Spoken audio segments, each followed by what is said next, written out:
Bonjour. Alors, je ne suis pas Laurent Ambroise ni Isabelle Primalaz. Suite à des contraintes techniques, la toute première partie de cette intervention, associée aux 4 premières diapositives, est manquante. Afin de pallier à ce manque et avant de retrouver les présentations de Laurent Ambroise et Isabelle Primalaz, je vous propose donc de vous accompagner dans la lecture des premières diapositives avant de vous laisser entre les mains expertes de nos intervenantes. Vous pourrez ainsi apprécier comme il se doit cette intervention, fidéliser les donneurs de sang, le rôle des motivations altruistes et des normes personnelles, sociales et morales dans l'engagement des donneurs de sang, qui a donc été porté par Laurent Ambroise, Isabelle Primalaz et Martine Sévy du laboratoire Coactis en collaboration avec l'Établissement français du sang Auvergne-Rhône-Alpes. Le contexte de cette recherche s'inscrit dans un environnement précis. Le don de sang en France représente environ 3 millions de prélèvements en 2018. Des périodes de tension existent sur les stocks et nous pouvons trouver une volonté affirmée et réaffirmée de ne pas rémunérer le don de sang, qui est porté par 4 grands principes, à savoir l'anonymat, le volontariat, le non-profit et le bénévolat. Le contexte de don de sang en France permet également de noter des besoins en sang croissants et la nécessité de maintenir les donneurs actifs mobilisés, leur demandant un engagement fort de leur part et reposant sur une approche du don de sang différenciée entre le premier don et les dons suivants. Ces différents éléments de contexte font ressortir la complexité du comportement prosocial associé au don de sang et ont poussé les chercheuses à investiguer 3 questions principales. Quelles sont les motivations à se muer de primo-donneur à donneur engagé? Est-ce que ces motivations évoluent au fil du temps pour former la carrière du donneur? Et le cas échéant, comment accompagner ces donneurs au gré de cette carrière? Afin de répondre à ces questions, 2 études ont été menées, avec dans un premier temps un questionnaire qui a permis de recueillir les réponses de 138 donneurs sur la permanence des motivations aux intentions de renouvellement de dons. Puis, une seconde étude réalisée auprès de 19 donneurs réguliers et prenant la forme d'entretiens afin d'explorer l'articulation entre les différentes motivations. Cette recherche est portée par un cadre conceptuel qui prend en compte un don contraignant qui représente une certaine organisation de la part du donneur et le caractère intrusif de l'acte, piqûre, entretien médical, le tout faisant partie intégrante d'un acte réfléchi que nous pouvons tenter d'expliquer par la théorie du comportement planifié d'Ashzen, à savoir les individus anticipent et organisent leur comportement de façon à atteindre un but ou un résultat désiré. Cette théorie du comportement planifié peut être portée par 3 catégories qui expliqueraient les motivations sous-jacentes à l'engagement dans le don, à savoir une première catégorie qui se rapporterait aux attitudes vis-à-vis du comportement planifié associé au don de sang, ainsi qu'à 2 autres catégories qui vont vous être expliquées par Isabelle Primalaz. On a une deuxième catégorie de motivation qui est le degré de contrôle perçu, alors qu'on nommera par la suite des normes personnelles. Ce sont des motivations intrinsèques qui reposent sur l'aptitude et la volonté de l'individu de prendre une décision. Et puis, on a une troisième catégorie de motivation qui est liée aux fameuses normes sociales dont on a déjà beaucoup entendu parler aujourd'hui et qui peuvent être définies comme des motivations extrinsèques qui sont imposées par l'extérieur et auxquelles l'individu se plie pour éviter le jugement des autres. Finalement, ça traduit une croyance des individus de ce qu'ils pensent, de ce que les autres attendent d'eux. Ouais, merci. Donc, ce cadre conceptuel, en fait, permet de montrer de façon assez simple, finalement, avec parcimonie, les motivations qui peuvent amener à une intention de comportement. Ceci étant, Ashgen, qui a développé ce modèle-là, dit clairement que c'est un modèle de base et qu'il mérite d'être étendu en fonction du contexte dans lequel on travaille et ce que l'on veut étudier. Et il nous a paru intéressant de raisonner de la façon suivante, c'est-à-dire dire que le don de sang est finalement un comportement prosocial par excellence. Il a un impact positif sur l'organisation des soins, sur la société. C'est un comportement qui renvoie à des sentiments tels que l'empathie, la compassion ou encore le besoin de justice sociale. Et donc, en ce sens, il nous a semblé, c'est dit de façon générale, mais que le don de sang peut être motivé a priori par des considérations altruistes, c'est-à-dire faire quelque chose de bon pour les autres sans rien attendre en retour, ou sans rien attendre en retour de façon immédiate et directe. Et donc, ça nous amenait à l'idée que l'altruisme pouvait être intégré dans ce modèle et serait sans doute un facteur explicatif intéressant. Et on a choisi de traiter l'altruisme en l'abordant, souvent l'altruisme est géré comme un trait de personnalité, en disant c'est une prédisposition durable que l'individu entretient avec certains comportements prosociaux. Ici, on l'a plutôt traité comme une motivation, c'est-à-dire avec l'idée que les êtres humains peuvent être capables d'agir en fonction de motivations qui sont dirigées vers le bien-être d'autrui. Et donc avec l'idée aussi que ces intentions, ces motivations altruistes pouvaient avoir un effet direct sur l'intention de don. Alors, on a abordé ce cadre conceptuel aussi, on ne vous présente pas ici les hypothèses de recherche, mais avec l'idée que l'ensemble de ces motivations, finalement, pouvaient avoir un rôle dynamique et que selon les étapes dans lesquelles le donneur s'inscrit, s'il s'inscrit dans une perspective de court terme, de moyen terme ou de long terme, l'idée est que ce n'est peut-être pas les mêmes motivations qui interviennent à chaque moment de la carrière de donneur de l'individu. Donc, on a fait une première étude quantitative donc auprès de 138 répondants qui étaient des donneurs fidèles, engagés, en fait, qui avaient donné un nombre assez important de fois. J'ai plus le chiffre en tête, mais je crois qu'on n'était pas loin de 3 fois sur les 2 dernières années, quelque chose comme ça. Et donc, ce que montre cette première étude, c'est que finalement, les bénéfices attendus du don n'ont pas d'influence, et c'est quelque part un petit peu une surprise, hein, sur l'intention de don. Que les normes sociales, c'est-à-dire le regard de l'autre, finalement, si on le prend comme ça, va avoir une incidence sur l'intention de don à court terme. Les normes personnelles, l'idée de je suis capable, je peux, j'ai une autonomie de décision dans le fait de donner ou pas, vont jouer à court et à moyen terme. Mais ce qui joue le plus dans l'explication de cette intention de don, et on a des modèles qui sont assez explicatifs, hein, puisque à court terme, on explique 30% ou 35%, à 18 mois, on explique 24% de l'intention de don, et à 5 ans, on explique encore 17%. Ce qu'on voit, c'est que ce qui est le plus important, ce sont les motivations altruistes et qu'elles ont une très forte constance à travers le temps. C'est-à-dire que, contrairement à une hypothèse qu'on avait faite, elles ne prennent pas plus d'importance à travers le temps, mais elles sont toujours importantes, quel que soit l'horizon temporel. Donc, ces motivations altruistes, qui sont une nouveauté dans la façon dont on a appréhendé le modèle d'Adgen, apparaissent comme le principal antécédent de l'intention. Et il nous a paru intéressant d'étendre la réflexion, notamment pour mieux comprendre cette permanence des motivations altruistes, et puis comprendre comment ces motivations se combinaient aux autres motivations au cours de la carrière du donneur. Et donc pour ça, on a conduit une étude qualitative que Laure va vous présenter tout de suite. Alors effectivement, souvent, j'allais dire un peu classiquement en marketing, on fait d'abord un quali entre guillemets exploratoire, puis un quanti. Et là, l'objectif, ça a été d'avoir une démarche un peu inversée pour aller approfondir les résultats qui en même temps peut-être enfonçaient certaines portes presque ouvertes, le fait que l'altruisme pouvait jouer effectivement dans une volonté de donner son sens apparaissait un peu peut-être évident.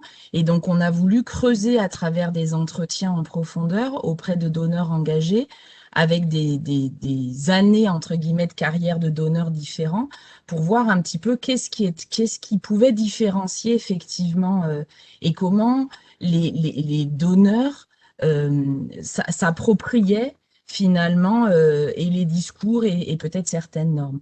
Donc, ce qui revient très clairement, c'est effectivement le rôle de l'éducation. Et on voit qu'à travers la carrière d'un donneur, si au départ, ça peut être des parents, des enfants qui entendent les parents ou qui voient ou qui constatent leurs parents aller donner leur sang et petit à petit, ça va se transmettre. Et donc, effectivement, une espèce de transmission d'une norme sociale. petit à petit, on voit aussi que cette première démarche se transforme chez les donneurs très engagés vers véritablement un sentiment de responsabilité. Et donc, on bascule d'une norme quelque part sociale à une norme plutôt morale. Et effectivement, on voit du coup un changement un petit peu dans les ressentis et les arguments que vont nous donner les donneurs. Ensuite, il y a effectivement l'idée que finalement, on l'a évoqué un petit peu ce matin, c'est vrai que sur les données, les recherches sur le don du sang, il y a beaucoup sur les motivations, les freins vis-à-vis au don du sang et comment l'environnement extérieur joue ou joue pas sur le comportement. Là, on voit des donneurs qui finalement vont clairement dire que le don est finalement complètement devenu une routine et que du coup, c'est finalement euh, peut-être planifié, mais qui est tellement ancré que finalement, la planification se fait de façon extrêmement fluide.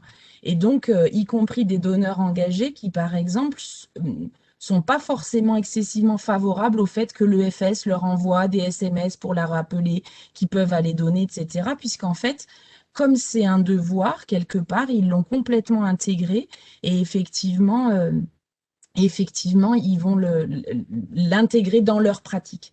Et à l'inverse, on parlait encore une fois de la segmentation et le fait d'avoir des propos différents selon les personnes, et bien on voit au contraire certains qui ont complètement en tête que c'est une routine, mais pour le coup, qui veulent bien être assistés là-dedans. Et donc, du coup, ça incite effectivement à avoir des pratiques différenciées entre des gens qui, au contraire, vont mal prendre, entre guillemets, le fait qu'on le répète, et d'autres, au contraire, qui voient ça comme un service. Et puis, on en vient à l'altruisme, c'est-à-dire qu'effectivement, il y a vraiment cette idée de je le fais pour les autres, mais finalement, c'est même plus. Enfin, voilà, on arrive à l'idée de l'engagement civique, c'est-à-dire que je sais finalement que c'est une bonne chose. Et rien que le fait de savoir que c'est une bonne chose, et ben alors, je le fais sans me poser, non, sans construire des argumentations, des motivations qui sont très complexes. Encore une fois, c'est complètement intériorisé par les donneurs. Euh, et une chose qui est très importante, c'est parce que dans d'autres recherches qu'on avait pu faire, on avait observé des positionnements des donneurs versus non-donneurs. Et là, alors qu'on n'interroge que des donneurs, ils sont tous unanimes pour dire qu'effectivement, le don du sang doit rester un choix personnel et qu'il ne faut absolument pas stigmatiser les non-donneurs, qu'il ne faut pas juger, etc. et que ça doit absolument être quelque chose qui, justement, qui ne doit pas être de l'ordre de morale jugeant, quoi. Donc voilà, donc la petite conclusion de tout ça, c'est qu'effectivement, nous, on s'est centré plutôt sur les différents types d'influences normatives qui vont avoir lieu chez le donneur. Et donc, si on voit un petit peu les implications, donc concrètement, effectivement, on voit qu'il n'y a pas d'impact de bénéfices perçus. Pour autant, je vais y revenir. C'est-à-dire que les bénéfices perçus pour le don du sang, c'est quoi? C'est par exemple, un jour, moi, j'aurais peut-être besoin de sang et donc du coup, le fait aujourd'hui de participer à la chaîne de solidarité fera que peut-être demain, quand j'en aurai besoin, je pourrais en profiter ou alors que mes proches pourraient en profiter. Et on voit que ça, c'est finalement, ça fait écho aussi à ce qui a été dit ce matin sur le Covid, hein. On voit que ça, en fait, ça joue pas vraiment. Ça n'a, en tous les cas, dans notre étude, les impacts sont pas significatifs. En revanche, effectivement, les normes personnelles et sociales vont avoir une incidence plutôt à court terme et l'incidence de l'altruisme doit être encore creusée. Et donc, du coup, on voit bien que de façon concrète, hein, ça a été notre travail avec l'EFS, effectivement, l'objectif, c'était aussi de voir comment on pouvait accompagner l'EFS, les bénévoles, etc., dans le travail qu'ils font au quotidien. Donc, effectivement, renforcer l'attitude personnelle de chacun des donneurs avec cette idée que le don, finalement, est une valeur qu'on partage avec d'autres. Et là, c'est l'engagement vis-à-vis de la cause du don de façon générale, hein. Il y en a plusieurs qui disent au-delà du don du sang, c'est le don de façon générale. Et plus qu'envers l'institution, alors malheureusement pour l'EFS ou pas, je ne sais pas, mais enfin, un de nos résultats, c'est qu'effectivement, il y a un engagement vis-à-vis de la cause plus que pour l'institution EFS. Ensuite, le don comme tradition, effectivement, que petit à petit, ça soit ancré comme une des choses qu'on fait, que la société française ou société au sens général partage. Et donc, finalement, c'est intégré chez l'ensemble des citoyens et pas uniquement le système de chaîne de solidarité qui soit plus ou moins implicite, mais de le faire de façon plus explicite, par exemple avec un système de parrainage. Et puis on l'a vu également dans cette idée de tradition, pour des raisons diverses et variées, un donneur peut être obligé d'arrêter de donner. Et dans ces cas-là, c'est important de reprendre la carrière de donneur. Et là, de la même façon, les arguments vont pas être les mêmes.